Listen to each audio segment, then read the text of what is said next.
I will lift up mine eyes unto the hills, from whence cometh my help. Psalm 121, verse 1. Welcome to this week's episode of Warfare, Advancement, and Revisionism. My name is Preston Floyd, and as always, I'm your host. I'd like to thank you all for joining me this week. I appreciate the support. If you're a newcomer, welcome. Please enjoy the episode and maybe go back and listen to our backlog of episodes. And for all my returning listeners, thank you all. As always, your support, again, means a lot. Go ahead and start off with some hopefully good news. I may have a new theme song lined up. I am contacted someone on Fiverr. They kind of have a couple of things up that I liked, and their pricing isn't too bad. So I'm thinking of, I've already commissioned them. We'll see how that works out. I'm waiting to hear back from them with a couple of options, and we're going to go from there. So we may have a new theme song soon, at least for the show. I'm still going to use my old theme on my streams, but because no one seems to care about that. But hopefully there will be some music here in the next in the next couple of weeks. But I'd just like to remind everyone to please like, download, rate 5 stars, subscribe, whatever your podcast platform of choice is. However they ask you to support your favorite creators, I ask that you please do that for me.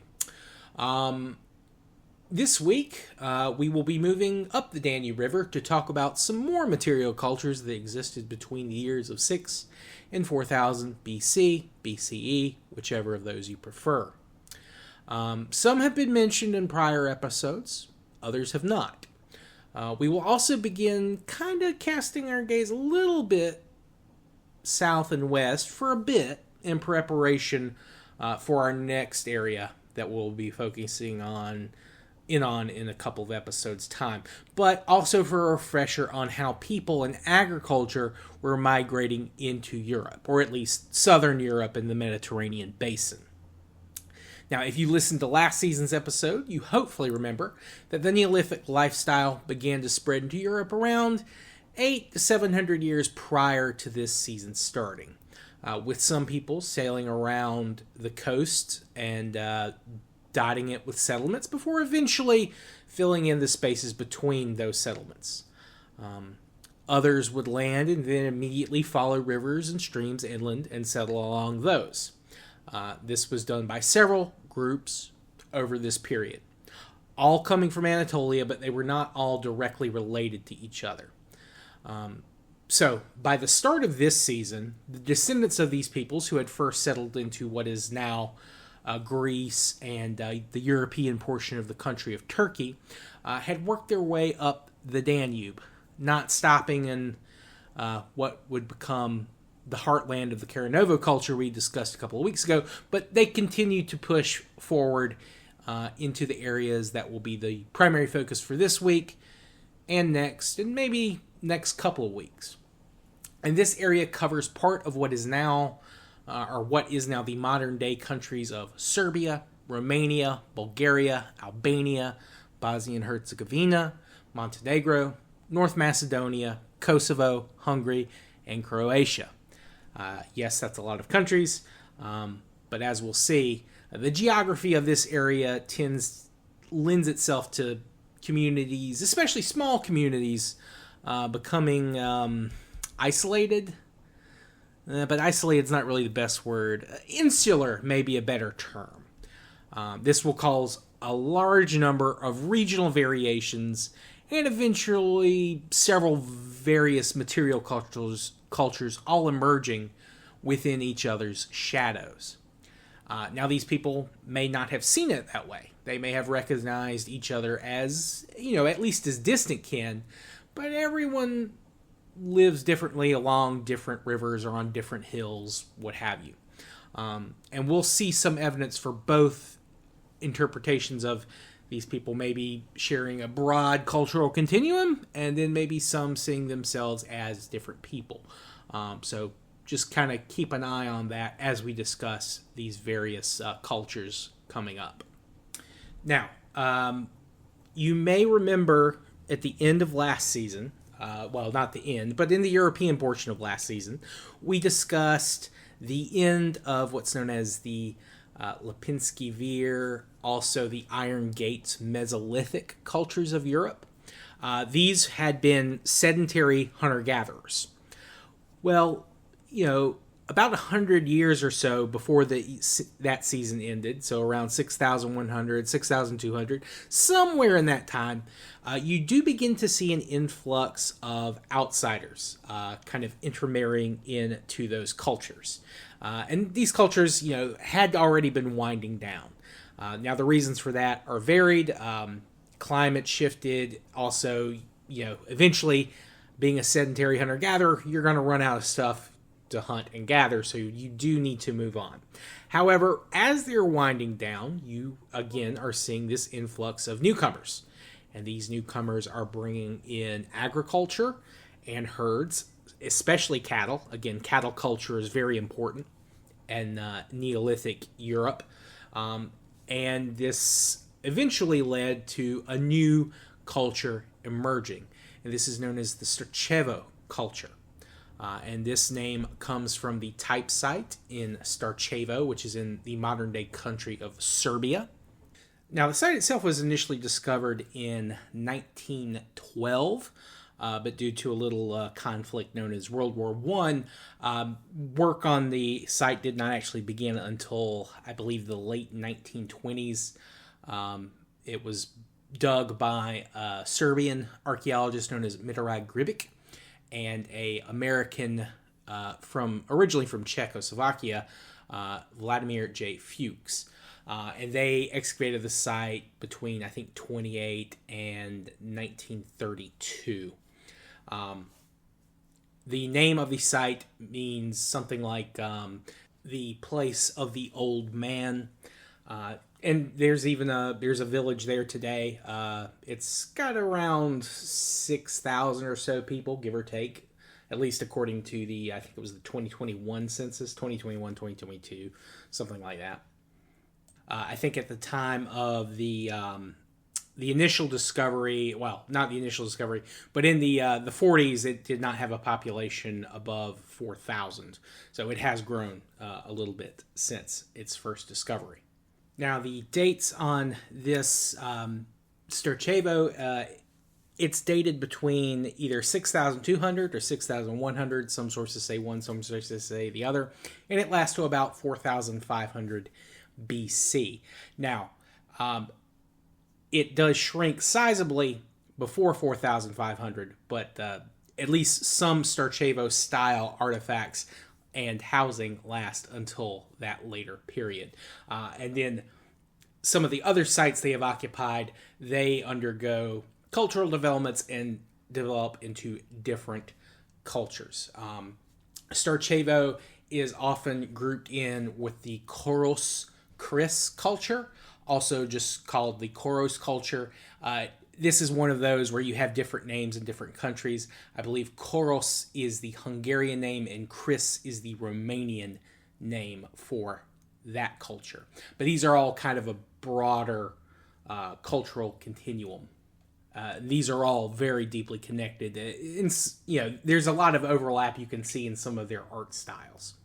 And some sources even tie in the first couple of phases for the Karanovo culture in this Starčevo Koros-Cris continuum. So, again, the Karanovo culture is debated if these peoples were, directly related to the Starčevo, or if there was an influx of Starčevo people into that area at a later period, and they had mixed with people who had already been living there. Again, it's kind of hard to say. Until we could find some testable DNA remains, it's hard to tell who came first where. We know from later remains that there were obviously Anatolian farmers and some level of intermixing with Eastern hunter-gatherers. But these are all from later sources. And the Starčevo, much like some of the other places, we really haven't found too many areas where there's burials. And the few burials we do have, They are kind of haphazard. They don't really appear to be organized, and they're outside of these settlements, or at least from what we can tell. There's no noticeable settlements nearby. So they may have been exposing their dead, but it's really hard to say. The Starčevo had long rectangular houses with kind of thatched roofs and wooden doors.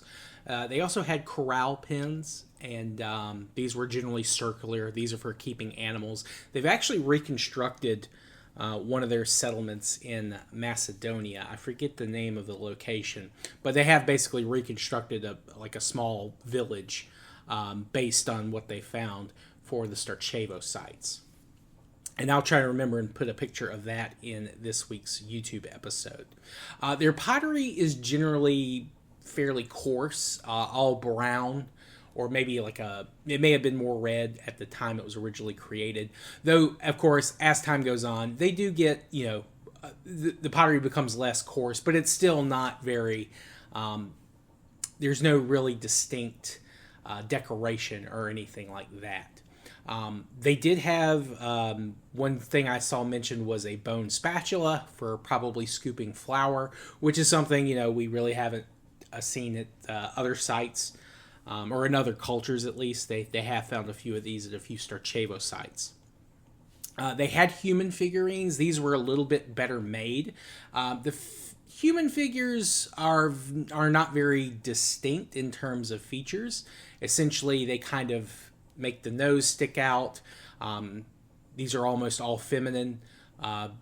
They have a few have breasts, some have fairly large posteriors, and the hair is designed and it looks kind of red. In fact, there's one that's called the red-haired goddess figurine.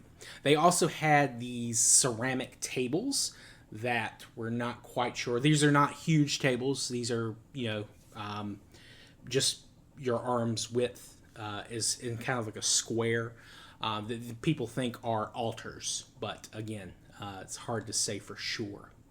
Another thing about the Starčevo sites, they did not really have any locations along the coast. And that includes the Adriatic Sea, which is not far from their westernmost sites. Now, if you do include them, in the broader context with the Karnovo culture, the Karnovo did have some sites maybe along the Black Sea or the Aegean Sea, but again, there's enough of a difference to think they're not exactly the same people. There's definitely similarities between them, but they're not 100% the same. So I'm of the opinion that the Starčevo were definitely a more inland people.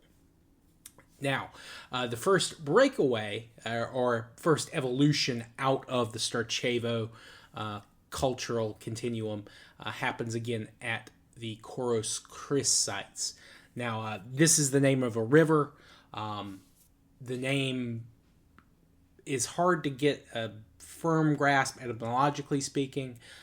It could be related to the Greek for Koros, which was a young boy. So some etymology has it that the river might be the growing river or something along those lines, or the river that helps things grow, which definitely did. In classical antiquity, you know it as the Chrysos or the Körös or the Grissa or the Geros, the Gerosus, but it's evolved into the Koros or the Cris, depending on if you're Hungarian or Romanian. And these sites last between 5,800 and 5,300, where they begin a new cultural development that's different from what you see at the former sites that stayed in the Starčevo culture a little bit longer. And this is known as the linear pottery culture, but we'll talk more about them a little bit later, specifically the Eastern linear pottery culture, which again, we'll come back to them at a later period. But the Koros sites, again, there's a lot of similarities between their pottery and their figurines. I think their pottery looks a little bit better made. Again, it's becoming finer. It's got more of a sheen to it than the other Starčevo does. So it's not quite as coarse. But again, the Starčevo are also beginning to see this happen at the same period. Now, their figures, I think their faces are a little bit more detailed than what I've seen for the Starčevo, even into this later period. In addition to having a nose, and they actually have actual eyes instead of just indentations where eyes would be, they also have more expressive mouths. Though they're not that much more detailed, but there is more detail. Their housing is very similar as well as their corralling for their animals. Now, the second big development, cultural development, that broke away from the Starčevo, or maybe evolved away from, we'll get to that in a moment, is the Vinča culture, or the Vinca culture. I'm not quite sure the correct way. There's an accent over the C, so I believe it's Vinča. Or Vinca, excuse me, or Vinča, excuse me. That's the one I think is the correct pronunciation. But this is named for the type site of Vinča. It was first discovered in 1908 by another Serbian archaeologist, Miloš Vacic. I'm not, again, quite sure on the pronunciation on that one. But this culture dates between 5,400 and 4,500 BC. Now, Vinča was a Starčevo site prior to that, and it is a tell, so it has multiple layers of habitation, and the houses there would occasionally be destroyed and rebuilt. Now, if that's intentional or not is debated. It probably was, at least for some of their levels. It's also possible that there was unintentional destruction at the site, because I haven't talked about it too much, but a lot of these sites do have some levels of walls and fortifications. Now, and ditches and things like that. Now, some argue that these are merely for animal control, to prevent animals from running wild, and that's certainly the case probably at some of these sites. The walls aren't very substantial, the ditches aren't very steep or along those lines. However, there are some of the fortifications that are much more robust and probably far more complicated than what you would need to control your animals' movements. Unfortunately, we don't have a lot of remains that we can find to see that there was, violence, but there have been some remains found with evidence of violence being done to them. And that only gets more prevalent as time goes on. Now, the Vinča culture is also a little bit of a mystery, how it emerges. Some argue, and the oldest hypothesis comes from V. Gordon Childe. He, in I think late 1920s, early 1930s, he proposed that the Vinča culture was actually brought about by the arrival of a new wave of migrants coming in from Anatolia. And he thought that for a number of reasons, the fact that their pottery changes so quickly, and also some of the skeletal remains he felt like resembled more closely people from Anatolia at the same period than had been seen previously. Now, topological similarities are a little hard to nail down. There's some good old-fashioned scientific racism thrown in for some of that, but, it is a theory. And, there are people that still do think that that's the case, again, because of how rapidly the pottery and things like that changed. Now, this could have been an influx not directly from Anatolia, but maybe someone from, from Greece who had recently come from Anatolia. This is right around the time that you see the Dudeshti and the Boyan cultures emerge in Romania. So maybe these new waves of migrants are coming from those areas after they had been pushed out by the people who maybe brought about the Dudeshti and the Boyan culture. It's really hard to say. Now, other people, including our good friend Colin Renfrew, who we've discussed, he thought that it was, a cultural continuum, and that these people had just evolved out. It's hard to say. I'm probably of the opinion that most of the people living in the Vinča culture are directly related to the Starčevo, and they may have gotten, through long-standing trade links with places in Greece and other areas that, they kind of got new ideas from those people, and that led them to their own kind of innovations. At least I think that one's more likely, or at least based on the evidence that we've currently found. But again, it is debated, and I wanted to let you guys know that both opinions are out there. Of course, again, genetically speaking, it's hard to say, because ultimately a large percentage of both the Starčevo and the Vinča people, whatever theory you believe, would have ultimately had their roots in people coming in from Anatolia. Now, if we could find some testable DNA from these periods, it would make things a lot easier. Unfortunately, we've found very few samples to be able to do that.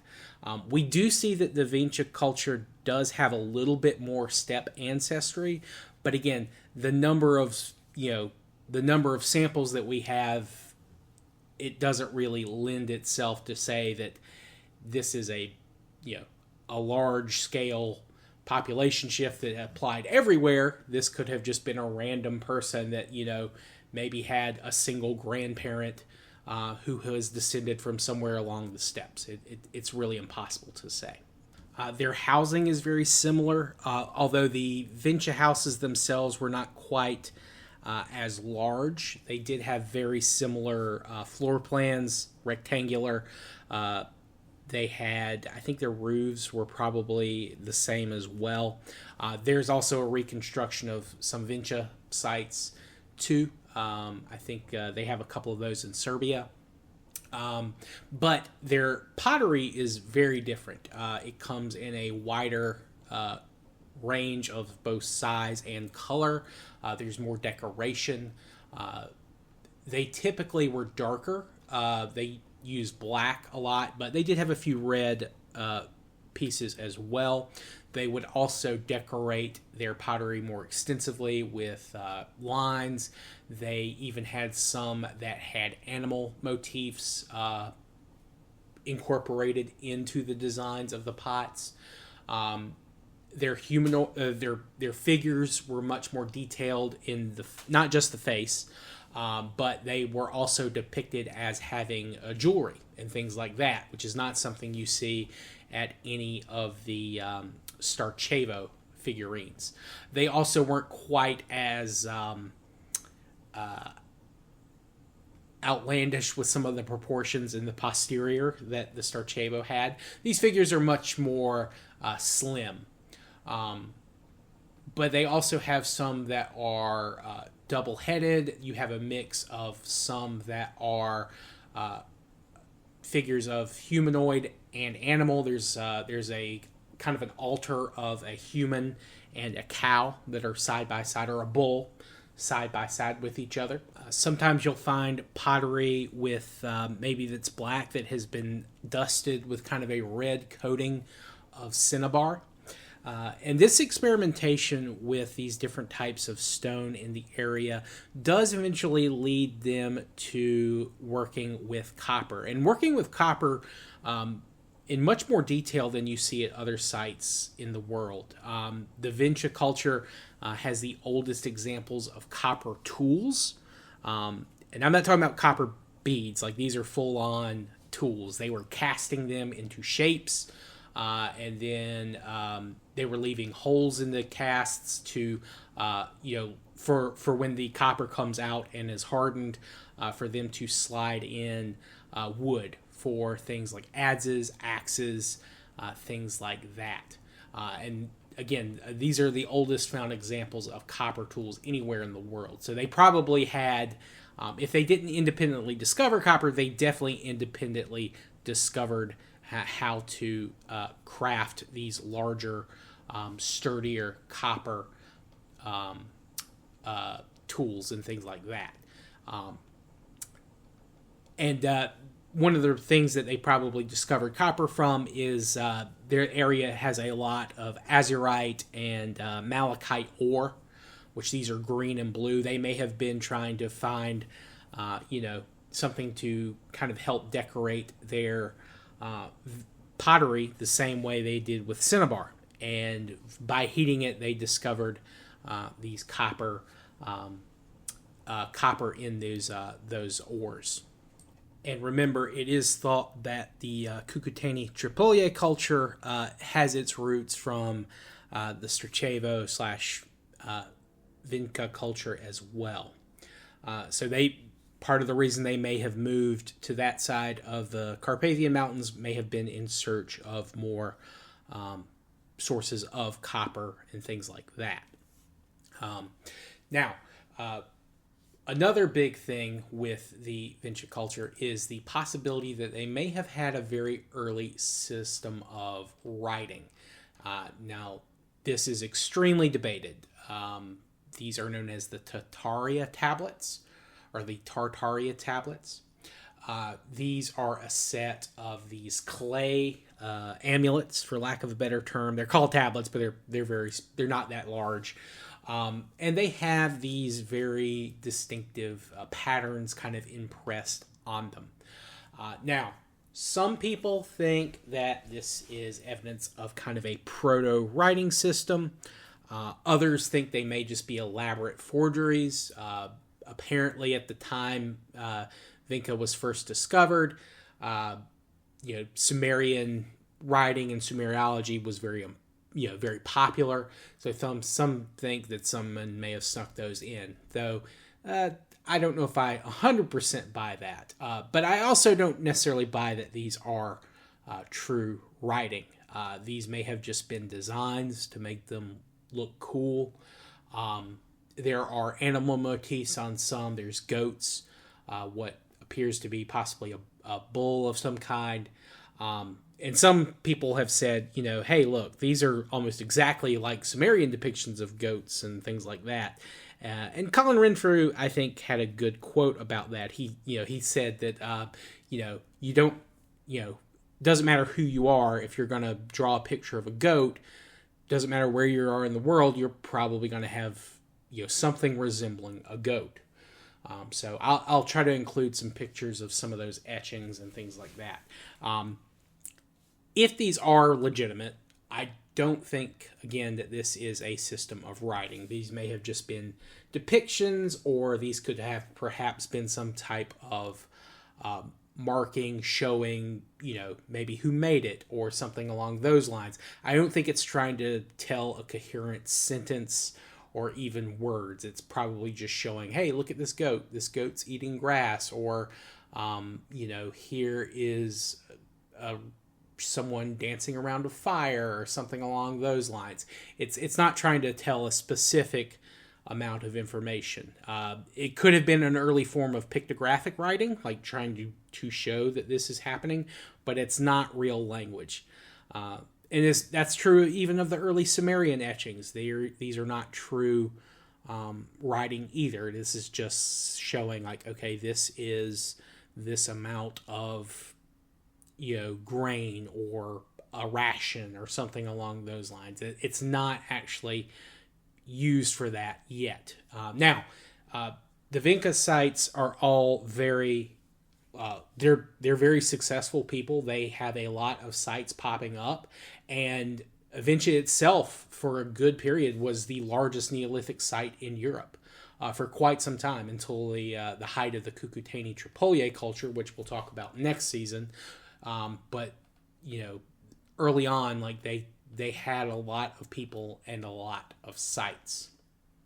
Now, the Vinča culture itself, it lasts till about 4,500. But Vinča itself was abandoned before that. It was abandoned about 400 years prior to the wider disappearance of the Vinča culture. We're not quite sure why. There is evidence of, some destruction that could have been intentional, though. They could have been abandoning it. They may have intended to return later. It's hard to say.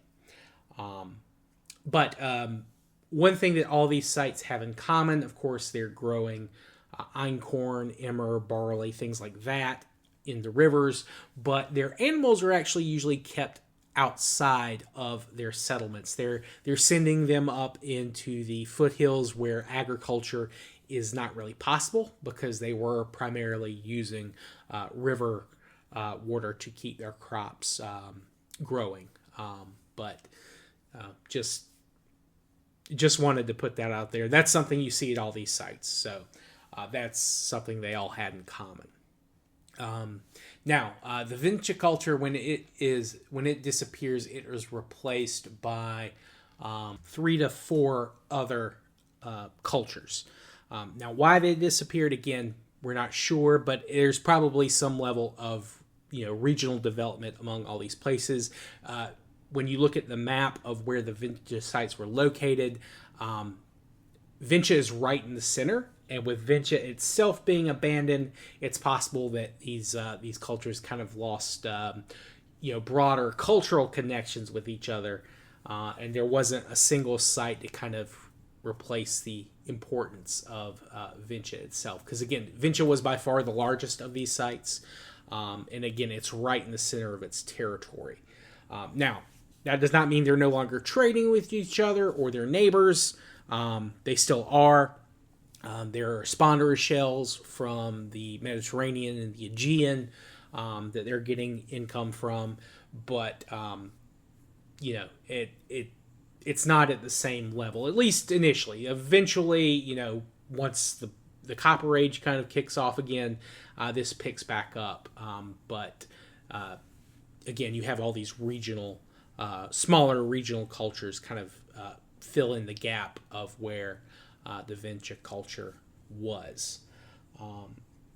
But I think that is probably a good place to stop for now. Next week, we'll kind of finish up this sub-region, and then we'll talk about, we'll probably move back into Greece and Western Anatolia and the Aegean Islands. And then from there, we'll kind of go into the rest of Europe, including the Eastern linear pottery culture, as well as the Western linear pottery culture, as well as many others. But, we've got a lot to go over in Europe this season, as opposed to last season, which I think was just 3 episodes. So I thank you all for joining me this week. I hope you have enjoyed and learned something. And if you have any questions, comments, constructive criticism, please let me know. You can reach me via email at waradrevpod@gmail.com. You can contact me via direct message on X/Twitter. You can also comment on the YouTube videos. I may not answer immediately, but I will, eventually see your comment and respond there. And speaking of YouTube, I do live stream during the week. I try to play history games, things like that, war games, that kind of thing. We do have, of course, October coming up in just a couple of days. In October, I like to embrace the spirit of Halloween and play a little bit more horror and things like that. So it's not my regular fare, but if you do see I'm live, you're welcome to come by, say hey. You can ask questions there too, and I'll try to respond as best I can. But yeah, I thank you all again. I hope you have a good rest of your day and week from whenever you're listening to this, and I will see you all next time. Peace.